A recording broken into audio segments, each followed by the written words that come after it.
Hello students. आज मैंने decide किया है कि हम 10th स्टैंडर्ड का सिलेबस स्टार्ट करते हैं। It is basically Urdu medium, ठीक है, और मराठी मीडियम में भी आई थिंक सेम सिलेबस है। तो फर्स्ट पोएम है अ टीनेजर्स प्रेयर, ठीक है।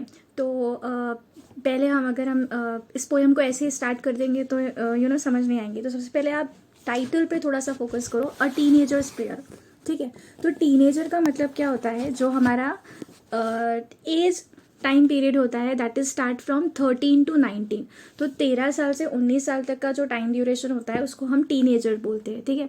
तो यहाँ पे एक ब्यूटीफुल सी प्रेयर दी है और बोला है कि अ टीनेजर्स प्रेयर, एक टीनेजर की क्या दुआ है, क्या प्रेयर होनी चाहिए या क्या प्रेयर होती है, वो आपको बहुत ब्यूटीफुल वे में दिया है, ठीक है। So let's start. Each day brings new beginnings. तो पहले लाइन में जो हमारे पोएट है वो बोल रहे हैं कि जो एक टीनेजर की प्रेयर उन्होंने स्टार्ट की है वो यहाँ से स्टार्ट की है कि हर एक जो दिन है वो अपने साथ बहुत सारी नई शुरुआत लेकर आता है, ठीक है। नई नई चीज़ें शुरू करने के लिए हमारे पास एक न्यू अपॉर्चुनिटीज़ लेकर आता है। डिसीजन आई मस्ट मेक, और वो हर दिन जब हम शुरुआत करते हैं किसी भी दिन की तब हमको बहुत सारे डिसीजंस जो है वो लेने ही पड़ते हैं। I am the only one to choose the road that I will take. और उसके बाद उन्होंने कहा है कि मुझे जो भी डिसीजन लेने होंगे उसका रिस्पॉन्सिबल पर्सन कौन होगा? सिर्फ और सिर्फ मैं। मतलब कि जो ये टीनेजर है, जो ये प्रेयर बोल रहा है, वो कह रहा है कि हर एक दिन जब न्यू शुरुआत लेकर आता है और जब मुझे डिसीजंस लेने पड़ते हैं तो उन डिसीजन को लेने वाला उस टाइम पे सिर्फ एक ही इंसान होता है, और वो कौन होता है? वो मैं होता हूँ, ठीक है। और वो मतलब कि जो भी रास्ता होगा, सही गलत, बेस्ट होगा, बहुत वर्स्ट होगा, जो भी होगा, जैसे भी होगा, वो डिसीजन किसे लेना होगा? आपको, ठीक है। तो वो डिसीजन लेने वाला कौन होगा? सिर्फ और सिर्फ मैं। सेकेंड स्टैंजा में पोएट बोल रहे हैं I can choose to take the road of life. उन्होंने कहा कि मैं अपनी जिंदगी की का रास्ता ऐसा चूज कर सकता हूँ that leads to great success, जो मुझे कहाँ पर पहुँचाएगा? बहुत कामयाबी पर, कामयाबियों की बुलंदियों पर पहुँचाएगा, जो मुझे बहुत सक्सेस दिलाएगा, जो मुझे सक्सेसफुल पर्सन बनाएगा। ऐसा मैं रास्ता क्या कर सकता हूँ? चुन सकता हूँ, चूज कर सकता हूँ। और travel down the dark and road, लेकिन मैं ऐसा भी रास्ता चुन सकता हूँ जो मतलब खराब हो, ठीक है। That leads to great distress, जो मुझे क्या करके रख दे? जिंदगी में परेशान करके रख दे, मतलब जब जो मुझे बिल्कुल सुकून ना दे, मतलब बेसुकून करके रख दे। तो उन्होंने यहाँ पे यही कहा है कि स्टैंजा में कि मेरे हाथ में है कि मैं चाहूँ तो अगर मैं सही रास्ता चुनूंगा तो मुझे बहुत ही सक्सेस मिलेगी लाइफ में, लेकिन अगर मैंने बाई चांस गलत रास्ता चुन लिया तो मुझे मतलब सारी जिंदगी मुझे परेशानी उठानी पड़ेगी।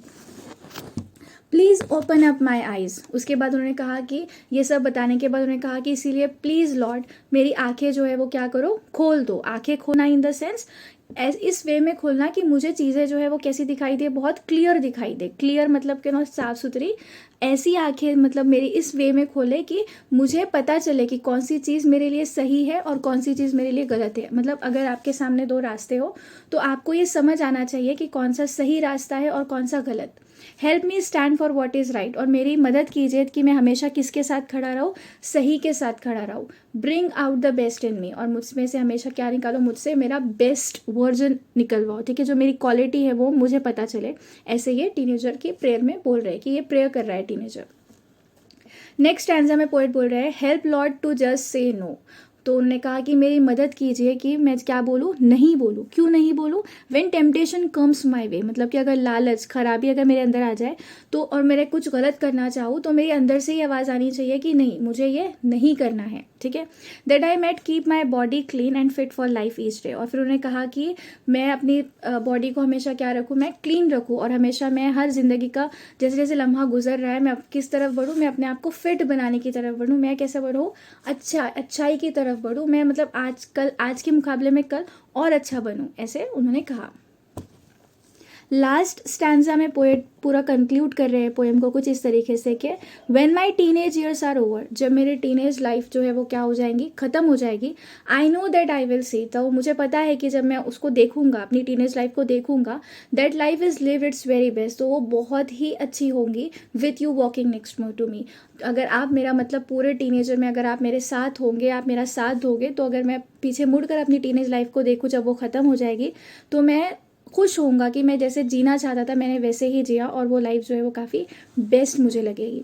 तो पोएट जो है वो इस पोएम में यही बोल रहे हैं कि आपको कैसे अपनी लाइफ स्पेंड करनी चाहिए आपके पूरे क्योंकि इस टाइम ड्यूरेशन में ना बहुत सारी चीज़ें होती है कि अगर आपने अपने आप को बना लिया तो आप मतलब बेस्ट, ठीक है। तो और ख़राब होने वाली एज भी यही होती है। तो उन्होंने बहुत ब्यूटीफुली कहा है कि मुझे सही रास्ता दिखाओ, मुझे सही गलत की पहचान हो, ठीक है, मुझ पे ख़राब चीज़ें हावी ना हो। तो ये बहुत अच्छे से उन्होंने क्या किया है, एक प्रेयर के तौर पे उन्होंने बताया है। होप आपको समझ आई होंगी। अगर आपको वाकई में समझ में आई है और आप इसी किस्म के और भी एक्सप्लेनेशंस देखना चाहते हो आगे के, तो please like share and subscribe. Thank you.